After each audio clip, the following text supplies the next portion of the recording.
Hello and welcome. My name is Nicole Mollenkoff, and I have shared a short summary of my professional background at the end of these slides.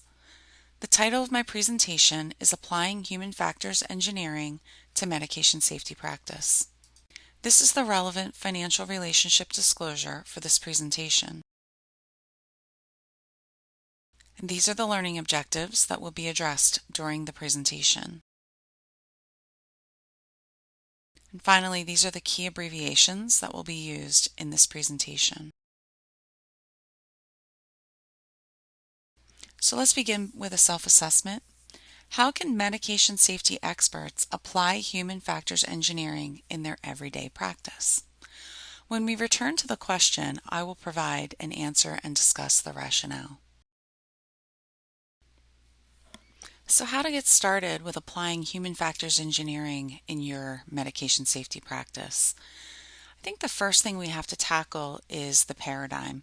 Traditionally in healthcare, our culture emphasizes work, knowledge, skills of individuals, and this can lead to a blame culture when things go wrong. Human factors takes a completely different approach, right? Human factors is all about proactively building systems and processes to prevent errors or mitigate the impact of errors. So we've been talking about systems thinking for a really long time in pharmacy practice and in healthcare more broadly. But to this day, I still hear people say, be more careful, be vigilant, or maybe they make comments like, that was human error. And I think one of the first places that you can start with this is trying to tackle that paradigm and trying to, really move the perspective about the work and how to meaningfully change it. One of the ways you can do that is by using these concepts in your everyday practice. All medication safety experts can and should use these practices all the time. There are a variety of ways to do this. These principles absolutely can be incorporated into the error review and analysis process. They can be incorporated into the RCA process or the root cause analysis process. These principles can be really useful when you're out looking for problems, meaning, when you're out in that workplace or work environment, there are lots of ways that you can actually look for human factors problems and design issues. And I think also integrating human factors into your medication safety projects. The other thing is teaching others about human factors and really making this everyone's work. So I'm going to go through each of these and talk a little bit more about how you can integrate these principles into your everyday practice. So as I said, medication safety experts can and should use human factors engineering in their practice every single day. Some of the obvious errors, like error reporting and analysis of error reports, root cause analysis. Usually root cause analysis is reserved for the most significant errors or errors with a high risk of harm or an actual significant harm. And so both the everyday error review process as well as the root cause analysis process, I think are really obvious errors where human factors principles can be incorporated. A couple different ways that you can do this. First of all, using the SEIPS model. So we talked about macroergonomics and the fact that people are within these complex systems, these complex work systems, and they're interfacing with lots of different elements within that system. So you've got healthcare workers, a single worker, multiple workers interfacing with one another. So there's the people interface, there are people communication interfaces, but then these individuals are engaging in tasks. They are using tools, using technologies. The environment and factors within the environment are affecting their work. And then, of course, just broadly, kind of the organizational culture and the organizational conditions. And so when you're thinking about error reports and analyzing error reports, or even analyzing those more significant errors that require root cause analysis, I think it's really important to consider each of those elements of the socio-technical work system and consider how might they have led to that error. And I would suggest building that into your error review process. If you don't have a formal error review process already, this is a great template that you can use to start building your error review process. If you already have a template that you use, or if like most organizations have an RCA template that they use, take a look at those templates and see, are you really assessing the different elements of the socio-technical system? I think kind of going hand in hand with that is thinking about performance shaping factors. So at each of those interfaces, there are potential problems that from a individual level people can bring with them, like maybe they're extra stressed due to personal factors, maybe they are tired or fatigued, or there are maybe systems factors that are, potentially degrading their performance at those different interfaces. I think the other thing to really think about, and this is where that paradigm shift comes into play, is when you're doing an error review or, a root cause analysis review, training yourself to go beyond this concept of, human error as our root cause. Human error is a consequence of bad design. It's not a cause, right? If the design is good enough, if we consider the elements of the socio-technical system, if we consider design principles, we should be able to design human error out of the system, or at a minimum, accept that as of right now, we're not able to design it out of the system. And when human error does occur, we're not considering that the root cause, but we're continuing to ask, what are the underlying factors that need to be changed? Maybe we can't change them now, but they can be, future targets for change. So, I guess step one, look at how you're evaluating errors. Do you have a standard process? If not, develop one, integrate that SEEPS model into that review, and then just flat out refuse human error to be an acceptable root cause. So clearly, human factors is very useful for identifying issues, identifying design issues, identifying interface issues, identifying the impact of performance shaping factors, both personal and systemic, and really kind of trying to figure out ways to mitigate those problems. Another obvious way that you can use human factors in your everyday practice is testing suggested changes. So the outcomes of error review, the outcomes of root cause analyses are some kind of change, whether it's educational changes, hopefully it's more than that, hopefully it is some type of systems change, some type of design change, some type of change that fits the system to the person as opposed to fitting the person to the system. And in that brainstorming process, you may come up with lots of different possibilities, but we know that there are methods, human factors methods that can be used to test those changes. Methods like heuristic evaluation or usability testing. So again, really another great way to incorporate human factors methods into your everyday safety practice. So I'm going to kind of pause here and use a classic case, if you will, to help illustrate how you might do that.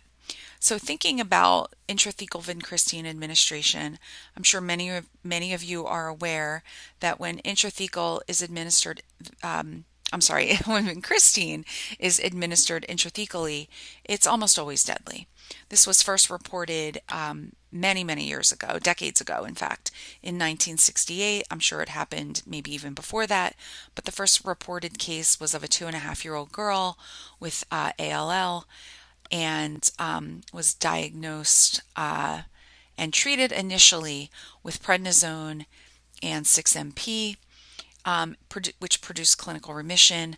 Unfortunately, at 23 months, she had an exacerbation and was treated again with prednisone and oral methotrexate and got intrathecal when she had some leukemic meningitis that developed. She was in remission for about up until about 28 months, and then Cytoxan and prednisone were started at that time. So there was an inadequate response. She was given IV vincristine that was started along with other medications that included a medication via the intrathecal route. So I think it was cytarabine that was ordered to be given intrathecally. And so, unfortunately, the patient came in and got those medications, and the vincristine was accidentally given via the intrathecal route. They tried to flush her CSF. The patient deteriorated over, a 3 or 4 day time frame, kind of developed some progressive paralysis, ultimately respiratory paralysis, and died. And so, as I said, this is really almost always fatal if given via the intrathecal route. And unfortunately, there are hundreds of case reports of this since this first case in 1968. So the question is, how does this happen? Well, looking at the way that the work is designed around the use of vincristine as well as intrathecal medications for chemotherapy regimens. Generally, these regimens are multi-drug regimens. They include vincristine, which is intravenous. It's a small volume product. It's dispensed from pharmacy generally, or I should say historically, in a syringe, along with that intrathecal. Intrathecals, of course, are relatively small volumes as well, maybe up to a 10 ml volume, but they're syringes, relatively small volumes, and both of the products are dispensed in syringes. Generally, in these case reports, the products are dispensed together. They're available, on the nursing unit or in clinic or maybe even in the OR, and the vincristine is mistaken for that intrathecal medication. Probably because, when we step back and look at this from a mental model perspective, the person administering the medication, the provider, sees the syringe, confuses it for the other syringe, maybe, misreads the syringe or misunderstands what they're supposed to be doing and accidentally gives that vincristine. But like I said, there are hundreds and hundreds and hundreds of reports of this error happening over the years across the world. Even as recent as the year 2020, there were at least 140 reports up to that time of this occurring. So it's really hard to stop and say, this is a person problem, right? This is a bad provider or a provider who's not being careful. When that many people make the mistake, over the years, I think we really need to stop and think about what is it about the way this work is designed that's allowing this deadly problem to occur.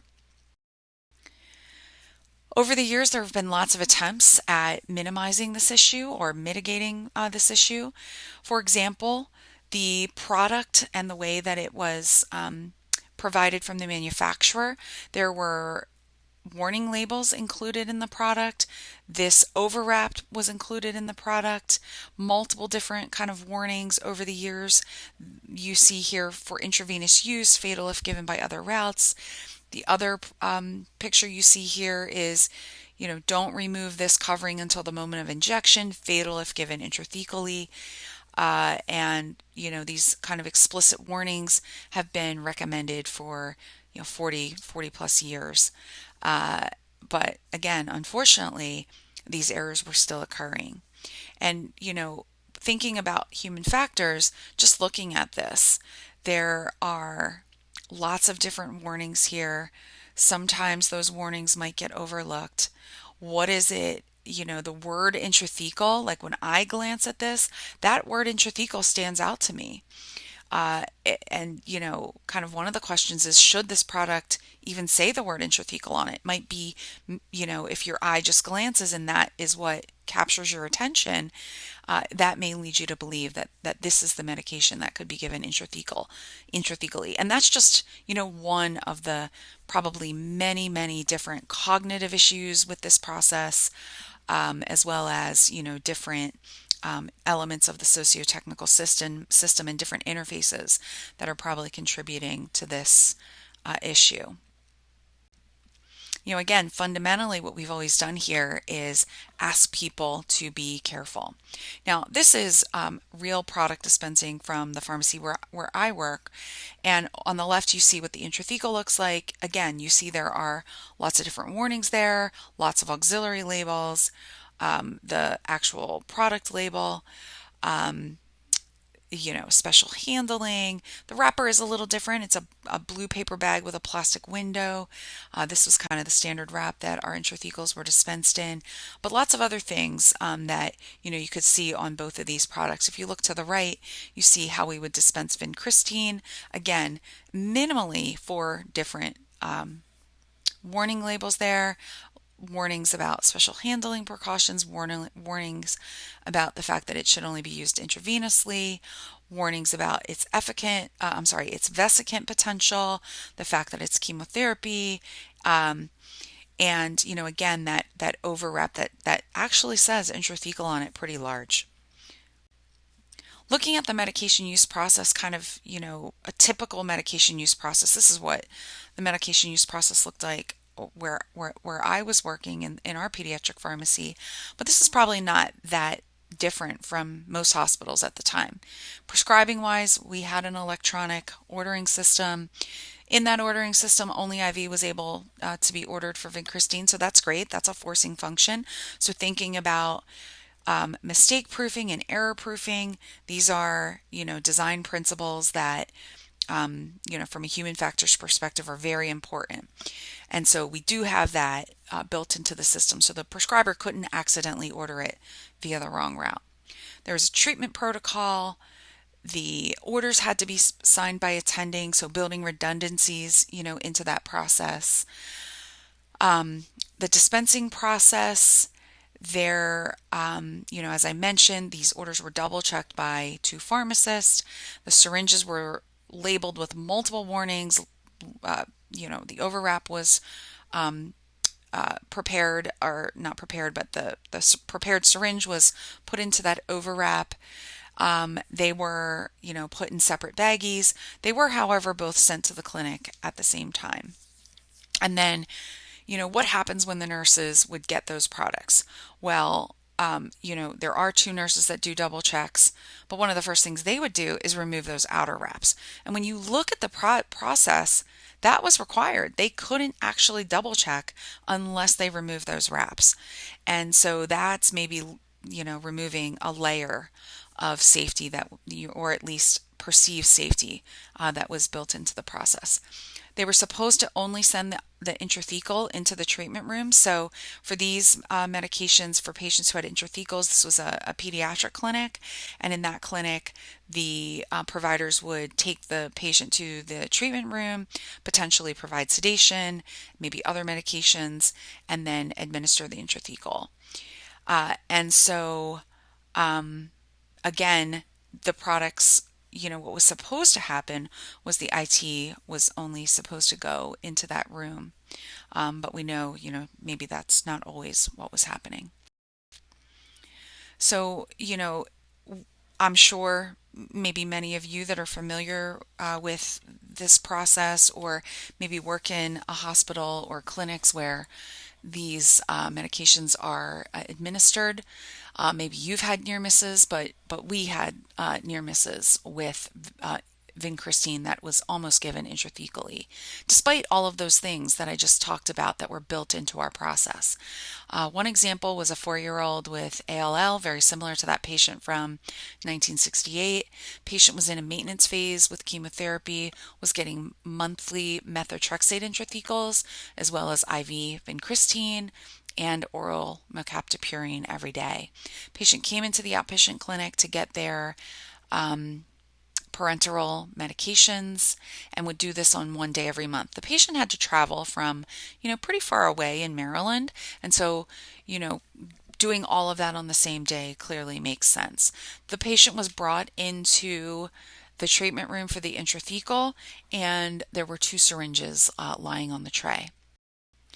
So, when you are in that room and you've got the medications, clearly there are checks that should be built into that process. On this day, there was a physician assistant that stopped the process and said, "Wait a minute, why is vincristine in the treatment room? Why is that on the table?" Turned to the fellow and said, "Do you know what would happen if I gave this intrathecal, this vincristine intrathecally?" And this was a brand new fellow. This actually happened in the summer. It was, right when some of the new fellows had started, and the fellow was not sure. And, when we asked a lot of the other fellows who are the people giving these intrathecals pretty regularly, about half of them knew the answer to that question. And the physician assistant reported the error, and actually in the error report said this was the second time in 6 months that she intercepted vincristine on the sterile field when she was about to give an intrathecal. You can imagine the shockwave that this sent through our med safety group, our pharmacy group, but also through that oncology group. These errors were brought to our quality improvement team, and we really had some kind of deep soul searching that we needed to do, because clearly what we had in place, what was actually recommended at the time, again, a lot of labeling, things that had been recommended for decades, and some of the other processes clearly weren't enough. And so we really stopped and started thinking about, what's the problem here? What's the ultimate problem? Making sure everyone was aware.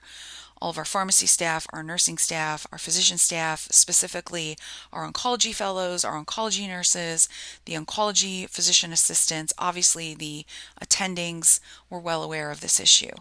And so we really needed to create a kind of burning platform for how do we need to design this process? What are the design requirements for safe vincristine use in our hospital and our outpatient clinics? What do we need to do to make sure that vincristine, is never given via the intrathecal route? How do we design a system that makes it impossible for a person to administer vincristine or, in fact, other vinca alkaloids intrathecally? And again, we had some kind of soul searching to do and really looking at our system that I described and really assessing, is this meeting that design requirement? Clearly, our answer was no here. And so we turned to the SEEPS model. We turned to what we knew about human factors. What do we know about, cognitive ergonomics? Thinking about cognitive ergonomics that we talked about in the Basics of Human Factors lecture. Think about sensory processing. Think about perception, our mental models. So that mental model that syringes are for IT meds. And if you see 2 syringes lying on the tray, it's easy to think those are both supposed to be given intrathecally. Yes, certainly people should be reading the label. Certainly they should know if they're in a position to administer those medications. But we know that attention and, actually garnering attention, we know we've got, as humans, cognitive limitations there where attentional resources might be limited.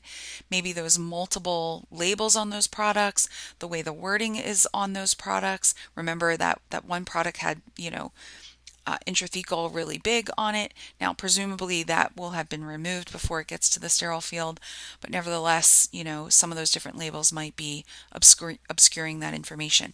Or even the opposite, the fact that at that point, that's when the person that's administering the medication is going to give it. And at that point, all you've got is the syringe and the label. So maybe all those things that we thought were preventing this from being given intrathecally weren't even getting to the point of the person who had to do that administration. So there wasn't even an opportunity to grab that attention. Clearly thinking about the SEEPS model, that those person factors are really important to consider. Maybe there's interruptions, maybe there's distractions, maybe there's not adequate timeouts built into those processes. Thinking about communication between those people, communication from the pharmacy to the nurse to that provider that's about to administer that medication. People upstream thinking people downstream are getting information when actually that information is manipulated before it gets to the person that needs it. Again, thinking about the SEEPS model, we've got people, we've got tasks. So that task of checking the chemo, that task where the nurse has to unwrap that product. I talked about the timeout. Was the timeout adequate? Was there even a timeout being done? That could be, an opportunity to intercept that potential issue. We've got to think about the tools, the interfaces, the label interface. Is the label clear enough? Maybe the MAR interface. And then, really stop and think, well, would the MAR even be helpful here? Does the provider look at the MAR? What does that process look like? Thinking about the environment, where are they doing these checks? Is there space for the check? Thinking about this idea where I mentioned all of these items are sent to the clinic at once or sent to the inpatient unit at once. Is that necessary? Is it possible that, we could maybe send one or the other? In our case, the pharmacy was really far from the outpatient clinic, and that was one of the factors that drove our decision to deliver all those products at once. And then, of course, the procedure room. What's the procedure room where these medications are actually administered? What is that like? Is there even a computer in that procedure room to check what meds are due at that moment? What is the expectation of the provider when they're about to give that medication? What does that process, that task look like? And does the environment support that task? And then, of course, thinking about just general culture, general organizational policies and organizational culture. Is timeout something that's valued in that organization? Is time available for example, a timeout? I'm using a timeout kind of as a, potential risk reduction strategy, but there could be others that, you would need to assess. And then, thinking about those design principles. Now, we talked about visibility, feedback, constraints. I think that's a really important one here. Are there adequate constraints or, what we would call error prevention built into the process to limit that risk and make it so that if someone is about to give a vincristine intrathecally, there's something that stops them from doing that. We can certainly say in this process there are not adequate constraints built in. There may be some warnings built in, but there certainly aren't adequate error prevention built into that process. Of thinking about affordances. Remember, what are the clues in the environment that, support your mental model about how things should be done? Again, going back to those syringes, and both of these products are in syringes, it's not different enough. And if you've got two products with a similar mental model, you can see how it might be easy for a mix-up to be made. And you can imagine that most of the time this goes right, but when there are personal performance factors, shaping factors that come into play, maybe you've got a tired provider, maybe there are interruptions, maybe there are environmental issues that are, degrading that performance, and, those warnings might work most of the time, but they need to work all of the time, because in this scenario, the outcome is deadly if it goes wrong, right?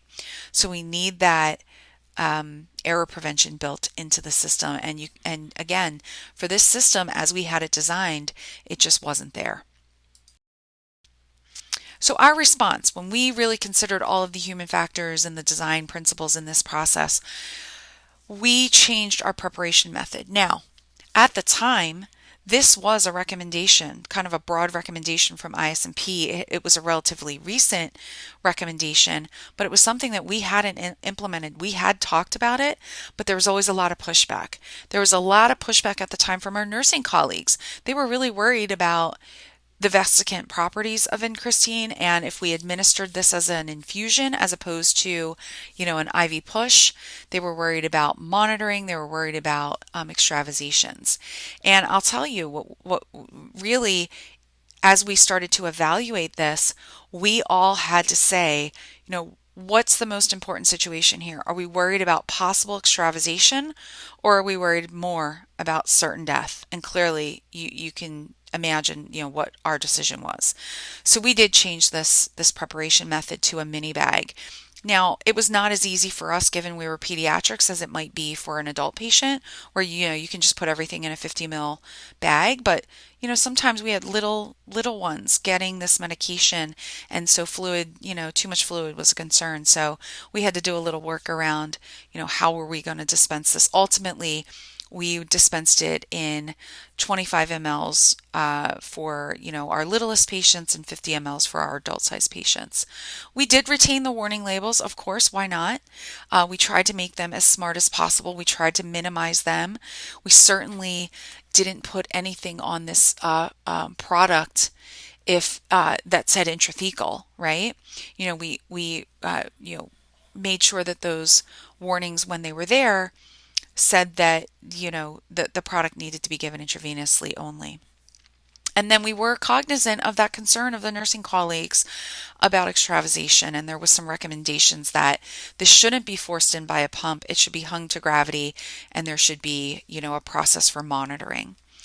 The other thing that we did was we really stepped back, once the pharmacy folks understood how this was being given, what the nurses were doing in the clinic, and then what the process was to administer intrathecals in the treatment room. We actually decided to change our dispensing process, even though it created somewhat of a burden for us. This was a short-term burden because we were in the process of moving to a new pharmacy, and the clinic was going to be co-located with our oncology pharmacy, so there was a short runway for that. But we did decide to change our dispensing practice. We completely separated the dispensing practices. Depending on what they needed to do first, there was a lot of close communication between pharmacy and oncology staff about what was going to happen first. Was the IT going to be given first, or was the vincristine and maybe other IV meds going to be given first?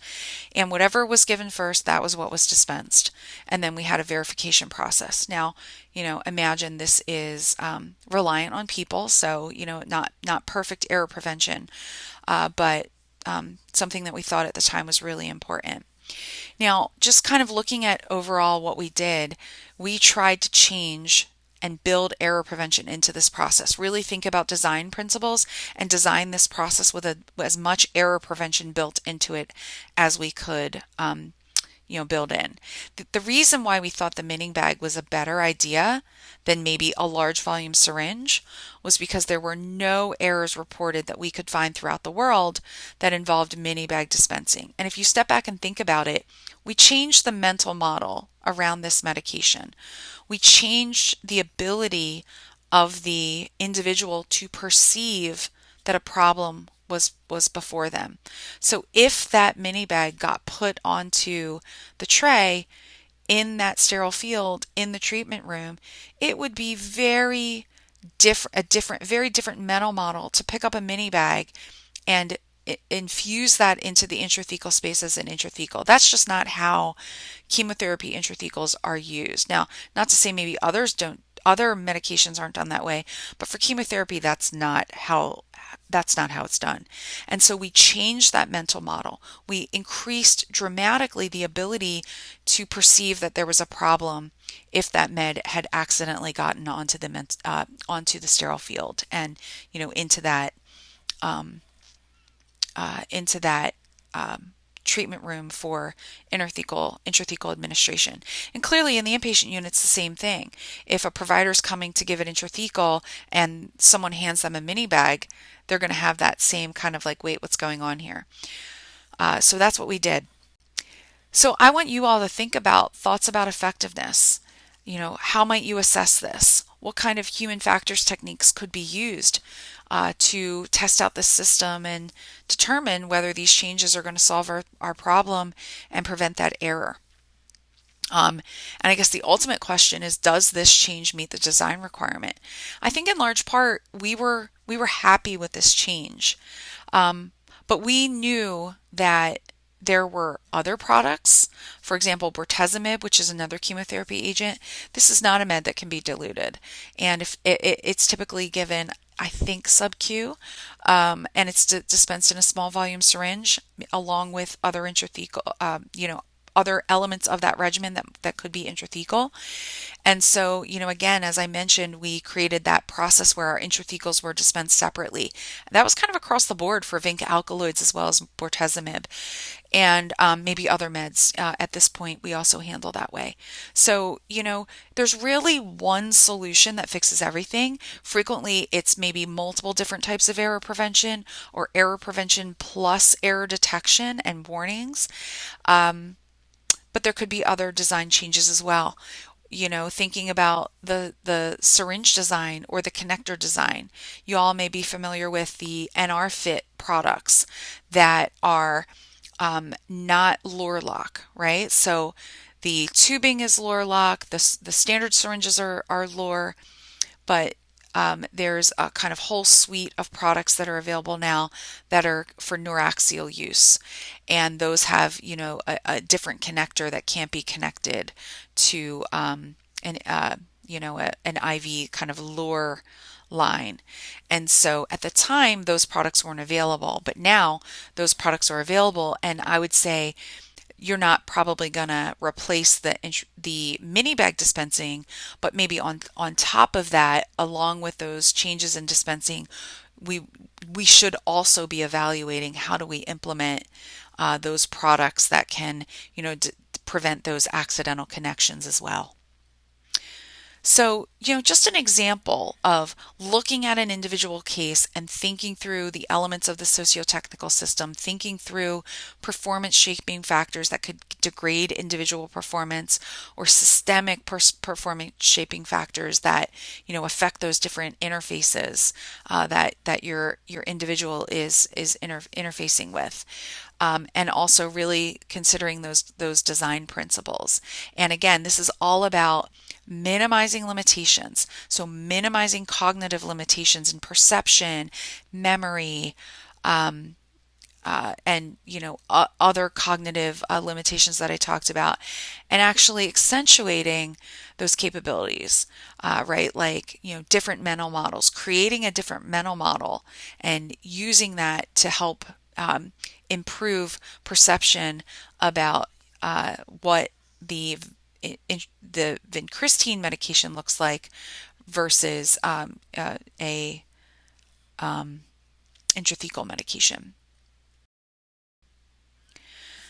So, how to get started, as I said, error review, RCA, I think, as I just explained, and that case, this is just, prime place where these human factors principles can be applied every single day. Other things, though, I think, you've got to get out there and really look for these problems. So go out and look for problems, signs and sounds of problems, specifically confusion. This is like walking into the pharmacy, walking onto a nursing unit, talking with patients, when patients are being educated, and looking for places where people are confused. A lot of times there are signs posted, things like be careful, don't forget to do this, sticky notes on devices, reminders posted, in the checking area, for example. These are all signs that design is an issue around that particular task or that particular interface. So go looking for those problems. Teach your staff to look for those problems. And that's really where field observations come into play. You got to go out into where the work is getting done. You got to look, you got to listen, you got to talk to people, and really kind of keep an eye out for those signs of confusion as well as those, sounds, if you will, of confusion. If you hear people complaining about, things that just don't work for them, or, oh, I always make that mistake. I like to look for those kind of comments in error reports. If you see comments like, yeah, we've got this warning label, but despite that, people still make this error. Well, yeah, it's because there's a design issue.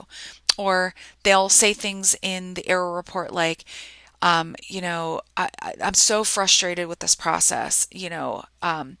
It's really frustrating, or there's it doesn't matter who's working, this is always a problem. Again, signs and sounds of confusion. So definitely look for those in your field observations and your opportunities to go out there and go out to the Gemba and get out of your armchair. All those different sayings that we use for kind of getting out there and looking at what's actually happening. I would say another thing to listen out for is anytime you hear anyone, especially informatics staff, but anyone really, say, "Oh, that's user error."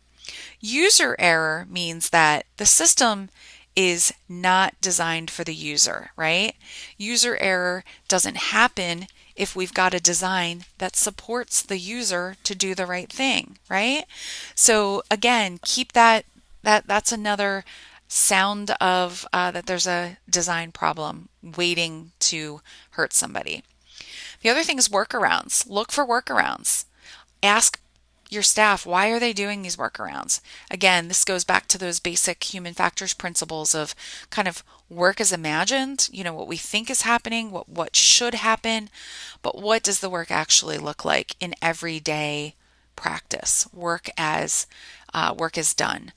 Understanding the difference between kind of our idealized work versus, how we can actually carry it out. Why is it different? Are there good practices? Are there suggestions for how we can redesign this work to get rid of those workarounds? These are the kind of things that you can do when you go out and start looking for design issues. Technology and device issues. I mean, you're going to hear about these, of course, in your error reports, but you can also go to other departments like clinical engineering and ask them, like, what kind of things are they seeing? Go to your nurses and ask them what they're seeing. I'd also say at the time of evaluating new technology or new devices, look for problems there. Use those tools like usability testing or heuristic evaluation to evaluate those technologies and those devices before you bring them into your workplace. And even education, designing education. This is another really great place to look for problems. So, when people need to be educated, go look and see, how are people being educated? How are you educating new staff? How are nurses educating new nurses? How are residents being educated? Is that education adequate? Is there an opportunity to design that education to be more effective? To use HF tools in that education. Throughout my lectures, you've seen a lot of operational method sheets. These are really simple sheets that provide quick and dirty information, salient, most important critical information. That's a really great way to design education.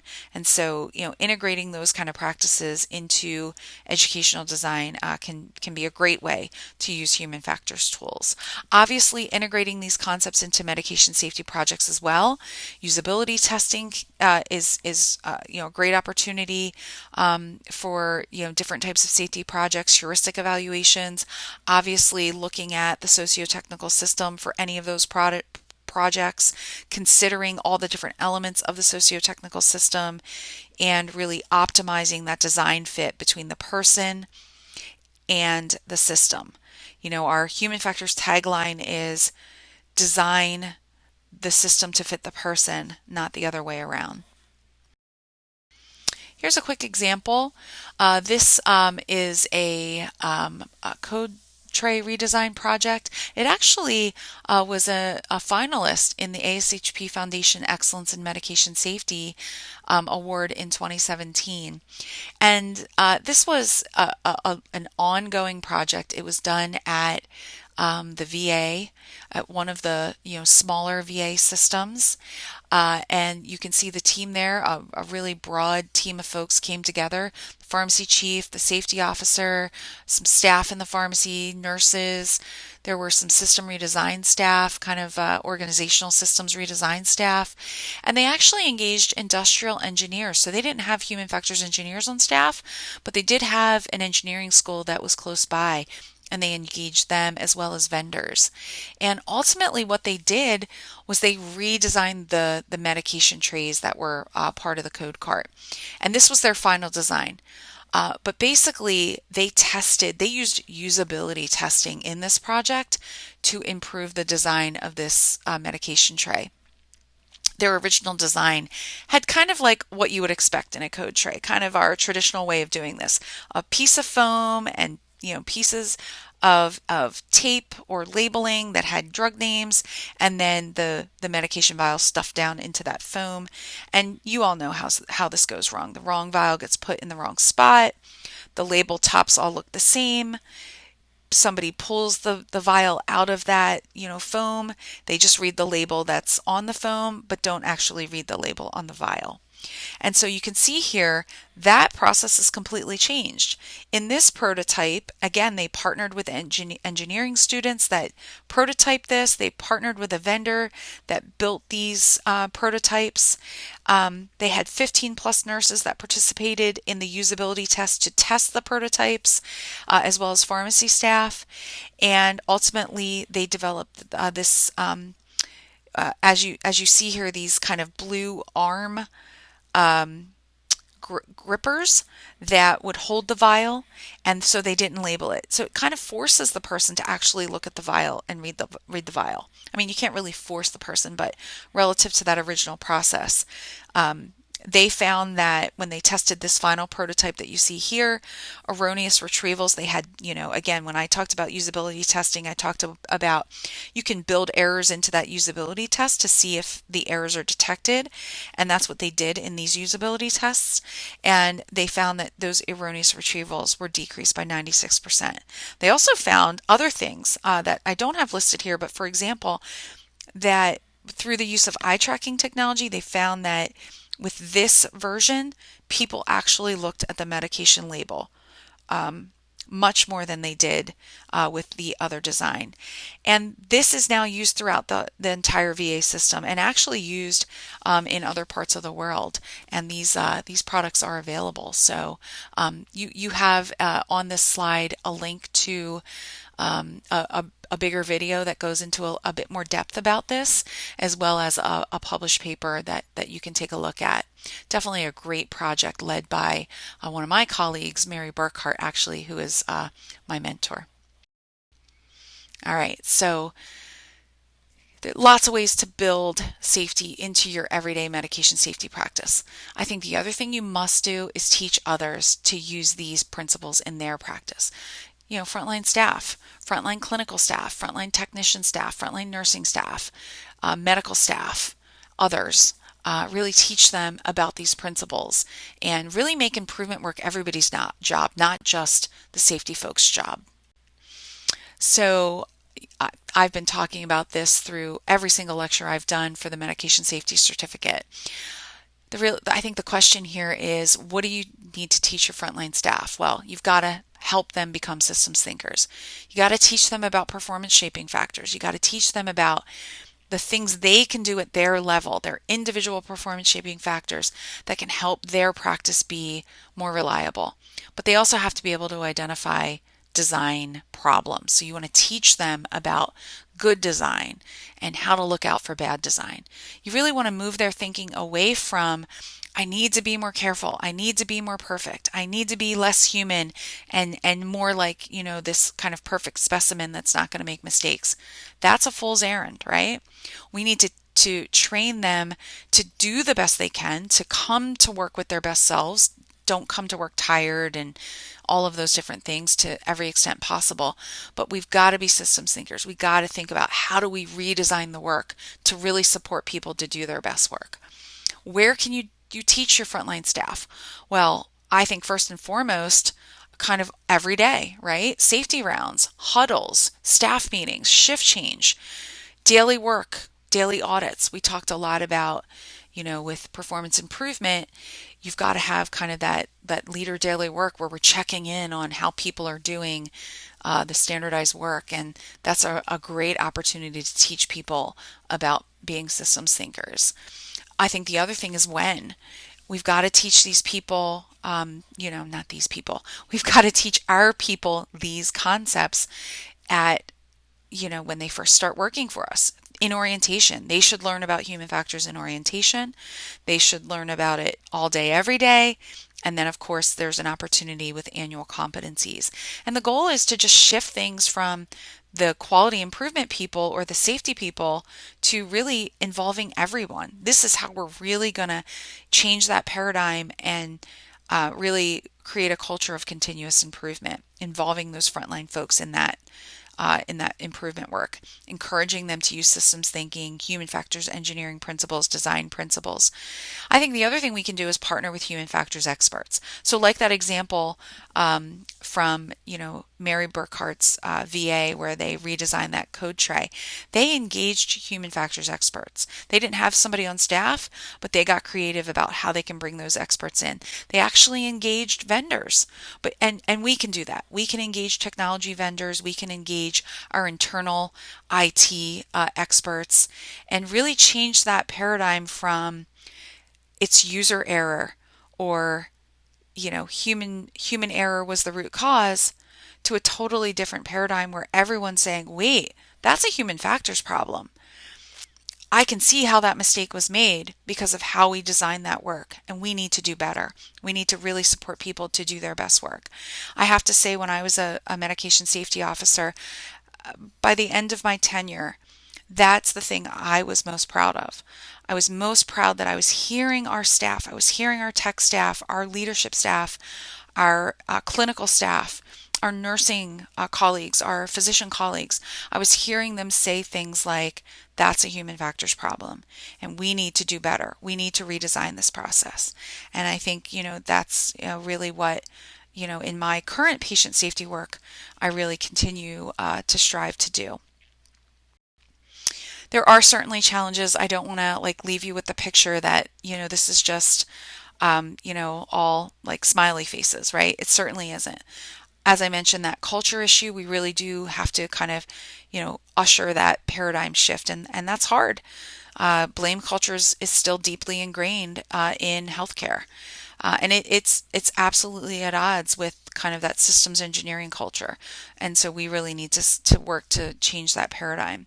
There are resource limitations. There are, maybe resources that we don't have at our disposal, like technical expertise, time.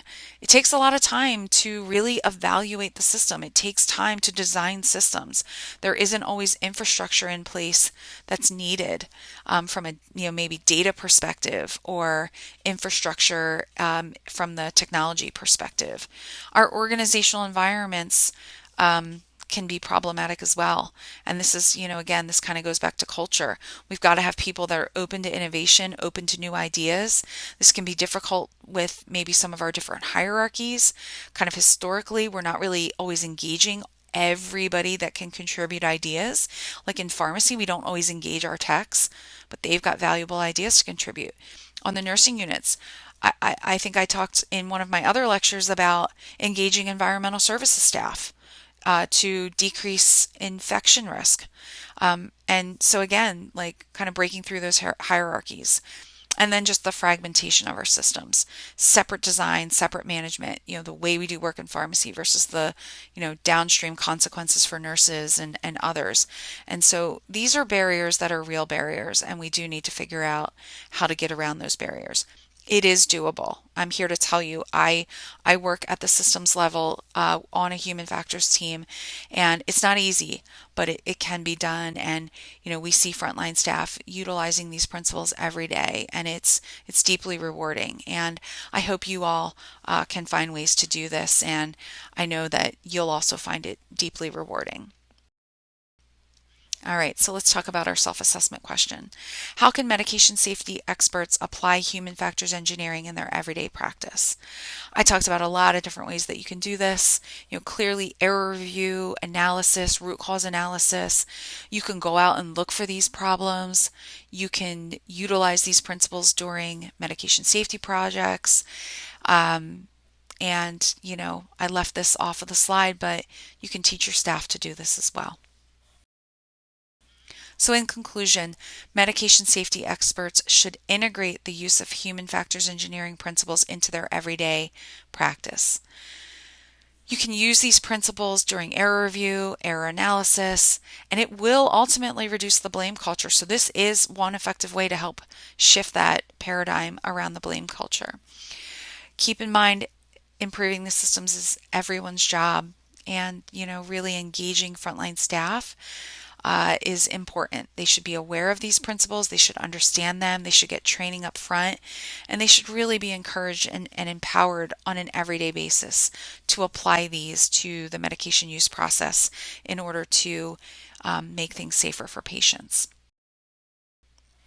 These are the references that were used to develop this presentation.